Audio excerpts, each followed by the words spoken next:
Pam, and thank you for all of you for showing up here today. What a beautiful day it is. My name is David McKinley, and I own a small business in Wheeling. So I'm a small business owner, and we work in all the counties around the state. But I want to talk to you about today. I don't know, have you all had a chance to read Mark Levin's book, Liberty and Tyranny? This is a book that I think ought to be used in classrooms all across West Virginia, maybe all across this country, to understand what the challenges that we're facing in this country. Mark Levin is a true, solid conservative that we need more of in America, and I'm glad that I hope all of you have a chance to read it. Our campaign has been, I had served in the West Virginia legislature for 14 years, but I left the legislature in '94. And I tried to build a business in West Virginia, and I've faced the same confrontation that all of you have had with the EPA, the regulations, the overtaxing, and the problems we have with big, intrusive government.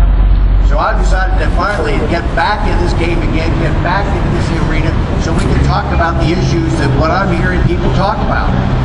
What they're talking about in West Virginia and across this country is that the unemployment situation.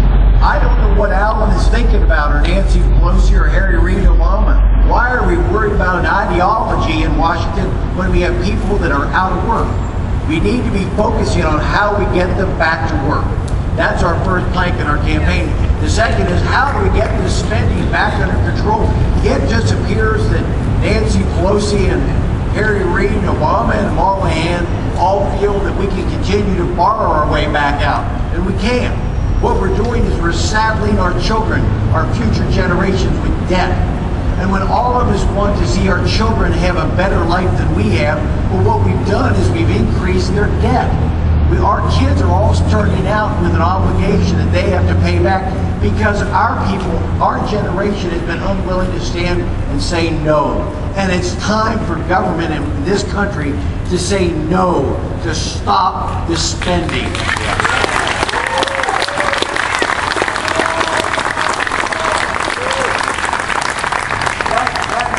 Something that you all don't want to hear about, but that's got to stop the earmarks, stop the special interest, stop the things that we can't afford. When we're running the deficits that we're at, we've got to say no. Our third issue we talk about is repealing this horrible health care plan.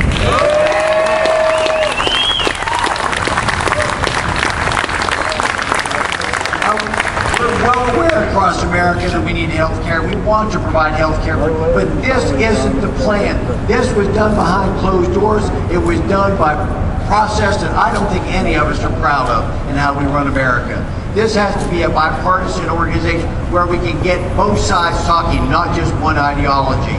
The third and fourth thing that I want to talk about is how we protect our coal industry and our miners in West Virginia. We have to understand that's the heartbeat of our state. Our mine industry and our miners, when they go to work every day, have to feel safe. But we have to be able to keep promoting coal. Coal represents the very fabric of the economic climate here in this country. So what we're saying is, 28 years, have you not had enough of Alan Moynihan?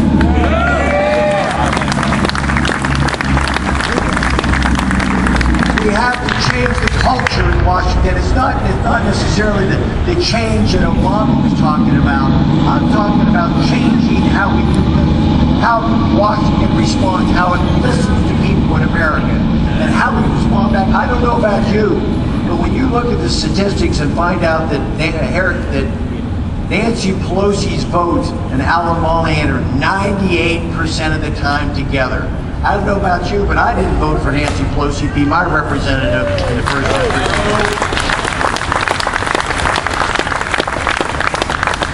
They're giving me a signal, and I know what we're saying here. I can't think anything better than to take the conservative values that you all are working on and I've worked on all my life. I was conservative in the legislature. I've been endorsed by the Right to Life vote nationally in West Virginia. I know what it takes to be a conservative, and I can be that conservative in Washington. I want your support so that we can put Nancy Pelosi on the back row and no longer as our speaker.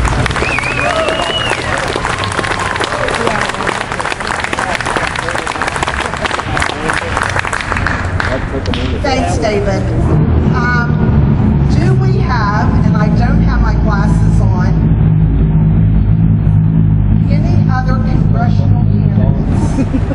raise your hand.